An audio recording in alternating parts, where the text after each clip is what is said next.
الحمدللہ آج کے اس پروگرام کا عنوان ہے خالص توحید کا ماضی، حال اور مستقبل۔ اعوذ باللہ من الشیطان الرجیم، بسم اللہ الرحمن الرحیم۔ الصلاۃ والسلام علیک یا سیدی یا رسول اللہ وعلی ازواجک و اصحابک و آلک یا سیدی یا حبیب اللہ۔ اس آج کے موضوع کی نسبت سے عرض یہ ہے کہ آج کی اس جیتی جاگتی دنیا میں ہم دیکھتے ہیں کہ انسان، پہاڑ، چرند پرند، بہت سی کثیر مخلوقات ہیں، اس قدر زیادہ ہیں کہ ہم انہیں شمار کرنے سے بھی قاصر ہیں، گن نہیں سکتے۔ کہہ سکتے ہیں کہ لامحدود ہیں، انفائنائٹ ہیں، یعنی بے شمار ہیں۔ تو بے شمار مخلوقات کا ہونا بھی ایک حقیقت ہے اور اللہ تعالیٰ کا واحد ہونا بھی ایک حقیقت ہے۔ آج کی اس جیتی جاگتی دنیا میں وقت کی جو کیفیت حالت ہم دیکھ رہے ہیں، اس کو اگر ہم ماضی کی طرف سوچنا شروع کریں تو قرآن و حدیث سے یہ ہمیں پتہ چلتا ہے اور ہمارا یہ ایمان بھی ہے کہ بہت پہلے ایک ایسی بھی کوئی شان تھی اللہ کی کہ جب اللہ واحد تھا، کوئی ایک بھی مخلوق اس نے ابھی تخلیق نہ فرمائی تھی، تو اللہ اس شان میں، اپنی اس کیفیت میں وہ واحد تھا، اور اس وقت کوئی زبان دنیاوی نہ تھی، کوئی لفظ نہ تھا، کوئی مخلوق نہ تھی، کوئی یہ جو آج ہم باتیں دیکھ رہے ہیں کچھ بھی نہ تھا، لیکن اللہ تھا۔ تو اللہ کا وہ واحد ہونا، وہ آپ اس کو بھی یاد رکھیں، اور پھر آج کی یہ مخلوقات کی کیفیت بھی یاد رکھیں کہ بے شمار مخلوقات کا ہونا اور اللہ تعالیٰ کا ہونا۔ تو کیا جب اللہ واحد تھا تو کیا ہم اسے خالص توحید شمار کریں گے، یا آج کی اس مجموعی حیثیت میں خالق بھی موجود ہے اور بے شمار مخلوقات بھی موجود ہیں، تو کیا آج کی اس مجموعی حیثیت کو ہم خالص توحید کے زمرے میں شمار کریں گے؟ ہاں، یہ کہا جائے کہ جی خالص توحید کا مطلب ہے اللہ کا ایک ہونا، ہاں ٹھیک ہے، وہ ہمارا ایمان ہے کہ اللہ ایک تھا، اللہ ایک ہے اور اللہ ایک ہی رہے گا، وہ خالق مالک، وہ واحد ہے، وہ وحدہ لا شریک ہے۔ لیکن بات عرض کرنے کا مقصد یہ ہے کہ کیا اللہ تعالیٰ کو اپنا واحد ہونا ہی سب سے زیادہ محبوب تھا؟ اگر یہ بات تھی تو پھر اتنی زیادہ مخلوقات کو کیوں پیدا فرمایا؟ یعنی سادہ لفظوں میں بات یہ ہے کہ اللہ تعالیٰ ایک تھا، اگر وہ چاہتا تو ایک ہی رہتا، لیکن اس نے اپنی چاہت سے ایک مخلوق نور محمد صلی اللہ علیہ وسلم کو پیدا فرمایا، اور پھر نور محمد کی پہچان کے لیے، ذات محمد کی پہچان کے لیے، ذات محمد کی اطاعت و محبت کے لیے پھر باقی یہ سب کچھ تخلیق فرمایا۔ اب اسی بات کو سمجھنے کے لیے یہ سوال آپ کے سامنے رکھا گیا ہے کہ خالص توحید کا مستقبل کیا تھا، ماضی، حال اور مستقبل کیا ہے اور کیا ہوگا۔ یعنی اللہ ایک تھا جب کوئی مخلوق نہ تھی، پھر اللہ تعالیٰ نے مخلوقات کو تخلیق کر دیا، تو یہ آج کی جیتی جاگتی دنیا ہے۔ اب اس سے بعد اگر ہم وقت کو مستقبل کی طرف سوچیں، آنے والے وقت کی طرف ذہن کو دوڑائیں، عقل کی یعنی ادھر توجہ کریں، تو ہمیں یہ بھی ہمارا ایمان ہے، ہم دیکھتے ہیں کہ لوگ مر جاتے ہیں، اور ہمارا بھی ایک وقت آئے گا کہ جب ہم اس دنیا سے رخصت ہو جائیں گے، موت کا ذائقہ چکھ لیں گے، پھر کچھ عرصہ گزرے گا، پھر اس پورے نظام پر قیامت برپا کر دی جائے گی، پھر میدان حشر قائم ہوگا، میزان قائم ہوگا، پھر جنت دوزخ کے فیصلے کر دیے جائیں گے، وہ الاعراف والی کیفیت وہ بھی ایک وقت کے بعد مکمل ہو جائے گی۔ یعنی وہ وقت آ جائے گا کہ جب یا تو کوئی فرد دوزخی ہوگا، اللہ معاف کرے، اور یا پھر وہ جنتی ہوگا، جنتی جنت میں چلے جائیں گے، دوزخی دوزخ میں چلے جائیں گے۔ اب عقل کا ایک سوال یہ بھی کبھی ذہن میں آتا ہے، خیال آتا ہے کہ اگر آج کی اس جیتی جاگتی دنیا میں کسی بندے کے معاذ اللہ کچھ گناہ ایسے تھے کہ اس کی سزا 10 لاکھ سال تھی، تو جب وہ دوزخ میں پہنچا تو 10 لاکھ سال کے بعد اس دوزخ کا سلسلہ موقوف کر دیا جانا چاہیے، ختم کر دیا جانا چاہیے، کیونکہ اس کی 10 لاکھ کی سزا، 10 لاکھ سال کی سزا پوری ہو گئی۔ یا دوسری مثال کہ اگر اس دنیا میں کوئی شخص بہت زیادہ نیکیاں کرنے والا تھا، تو مثال کے طور پر کہ اس کی جو نیکیوں کا اجر بنتا تھا وہ 70 کھرب سال تھا، تو 70 کھرب سال جب اس نے جنت میں گزار لیے تو جنت کا سلسلہ موقوف ہو سکتا تھا اگر اللہ چاہے، اگر اللہ اس بات کو پسند فرمائے، یعنی دوزخ کو بھی سزا مکمل ہونے پہ ختم کر دے اور جنتیوں کو بھی جنت میں ان کا متعلقہ اجر دینے کے بعد جنت کو بھی ختم کر دے۔ اللہ اس بات پر بھی قادر تھا، قادر ہے، لیکن اللہ کا وعدہ کیا ہے؟ اللہ کا وعدہ یہ ہے قرآن پاک میں، دوزخیوں کے لیے بھی ان آیات میں یہی ارشاد فرمایا گیا، ہم فیہا خالدون، کہ وہ ہمیشہ اس میں رہیں گے، یعنی دوزخی ہمیشہ دوزخ میں رہیں گے۔ اور یہی الفاظ، یہی بیان، یہی شاندار بیان جنتیوں کے لیے بھی ہے کہ وہ جو اہل جنت ہوں گے ان کے لیے بھی یہی فرمایا گیا، ہم فیہا خالدون، کہ انہیں ہمیشہ اسی میں رہنا ہے، یعنی وہ ہمیشہ جنت میں رہیں گے۔ اب بات یہ ہے کہ اب 3 مختلف کیفیات کو سوچیں کہ جب اللہ واحد تھا اور کوئی مخلوق نہ تھی،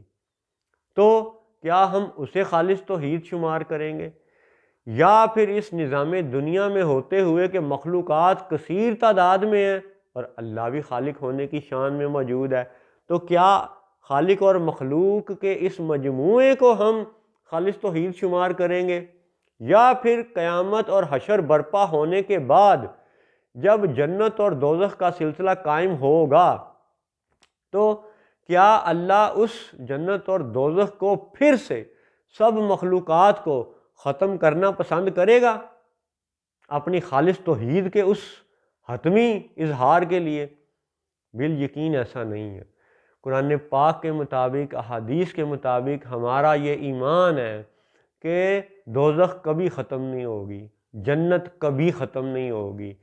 دوزخی ہمیشہ دوزخ میں رہیں گے، جنتی ہمیشہ جنت میں رہیں گے،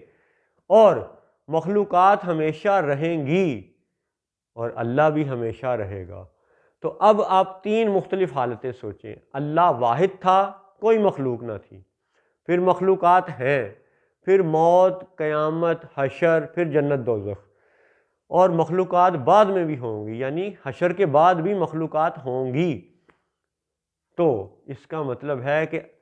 خالص توحید کو اللہ کے واحد ہونے پہ منطبق کیا جائے، یا اس نظام دنیا پہ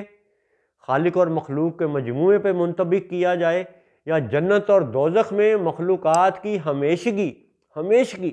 ہمیشہ کی زندگی پر منطبق کیا جائے، وہاں بھی مخلوقات ہوں گی اور اللہ ہوگا، تو کیا وہ خالص توحید ہوگی؟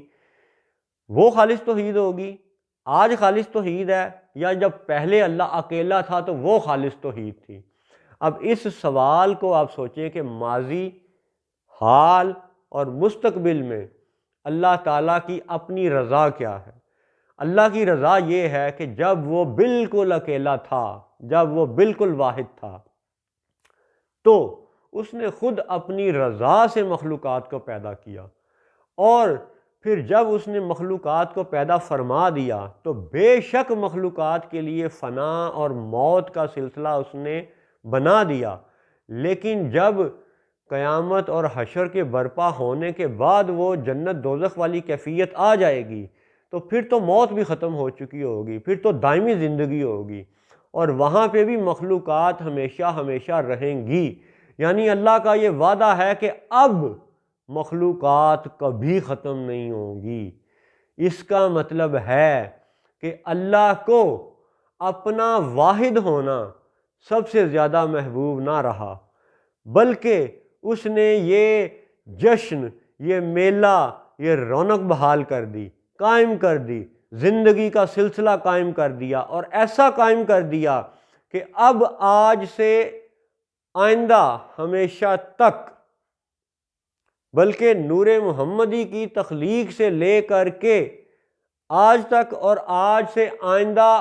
ہمیشہ تک ہمیشہ ہمیشہ کے لیے، مخلوقات بھی ہوں گی، اللہ بھی ہوگا۔ تو گویا کہ اللہ نے اپنے اکیلے واحد ہونے کو اس قدر محبوب نہ رکھا جس قدر کہ نور محمد کی پہچان کے لیے مخلوقات کی تخلیق کو پسند فرمایا، اور اسی لیے اس مخلوق کو بھی ہمیشہ کی زندگی دے دی، خواہ کوئی دوزخ میں گیا خواہ کوئی جنت میں گیا، مخلوقات بھی ہمیشہ رہیں گی۔ تو پھر خالص توحید کا مطلب یہ ہے کہ مخلوقات بھی ہمیشہ رہیں گی، اللہ بھی ہمیشہ رہے گا، اور اللہ کبھی مخلوقات کو ختم نہیں کرے گا۔ تو اس کا مطلب ہے کہ خالص توحید کا وہ تصور جو پچھلے 100 سال سے ہمیں پڑھایا جا رہا ہے، اس سے آگے بڑھ کر کے بھی کچھ سوچنے کی ضرورت ہے۔ عقل کے پیمانوں سے آگے محبت کی ان منزلوں پہ جانے کی بھی ضرورت ہے کہ جب محبت کی منزل پہ جا کے بندے کو پھر یہ سوال بھی ذہن میں آتا ہے کہ خالص توحید کا ماضی کیا تھا، حال کیا ہے اور مستقبل کیا ہوگا۔ اللہ واحد تھا، لیکن پھر جب اس نے مخلوقات پیدا فرما دیں اور اب وہ مخلوقات ہمیشہ رہیں گی، تو اس کا مطلب ہے کہ بے شمار مخلوقات کا یہ جشن، یہ محفل،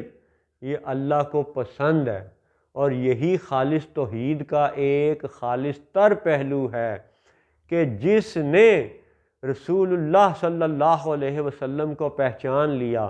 وہی تو جنتی گروہ ہے، اور جس نے اتنی بڑی تخلیقات کے مقصد کو بھی نہ سمجھا وہ ہمیشہ ہمیشہ دوزخی بن جائے گا۔ یعنی خلاصہ اس پروگرام کا یہ ہوا کہ مخلوقات کا جنت میں اور دوزخ میں ہمیشہ رہنا بھی اس بات کا ثبوت ہے، اس بات کی دلیل ہے کہ اللہ تعالیٰ نے یہ سب کچھ نور محمد کی پہچان کے لیے بنایا ہے۔ وگرنہ ایک اور پہلو بھی بڑا دلچسپ ہے کہ اگر جنت اور دوزخ کا فیصلہ اس زمین دنیا کے اعمال پر ہونا ہے تو پھر یہ بھی یاد رہے کہ جنت اور دوزخ کا فیصلہ عالم ارواح کے اعمال پہ نہیں ہوگا۔ تو عالم ارواح میں اللہ تعالیٰ سب روحوں سے یہ پوچھ چکا، یہ سوال پوچھ چکا سورۃ الاعراف کی آیت کے مطابق، الست بربکم، تمہارا رب کون ہے؟ اور اگر رب کی ذات کی نسبت سے فیصلہ ہوتا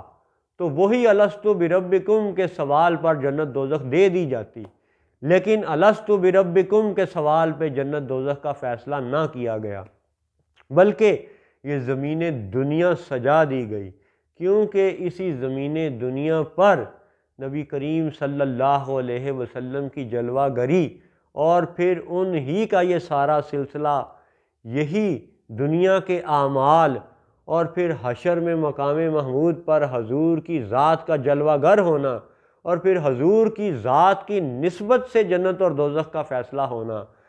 یہ اس بات کا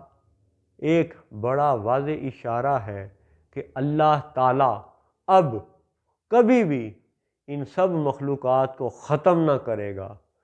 جنہوں نے نور محمد کو نہ پہچانا وہ ہمیشہ دوزخی ہو گئے، اور جنہوں نے نور محمد کو پہچان لیا، محبت اور اطاعت کا رستہ اختیار کر لیا، وہ ہمیشہ جنت میں رہیں گے۔ اور یہ خالص توحید ہے کہ اب آج سے آنورڈ آئندہ ہمیشہ کے لیے اللہ مخلوقات کی اس محفل کو قائم رکھے گا، کیونکہ یہ سارا نظام الست بربکم کی پہچان کے لیے نہیں تھا بلکہ نور محمد کی پہچان کے لیے ہے، اور یہی خالص توحید ہے۔ السلام علیکم ورحمۃ اللہ وبرکاتہ۔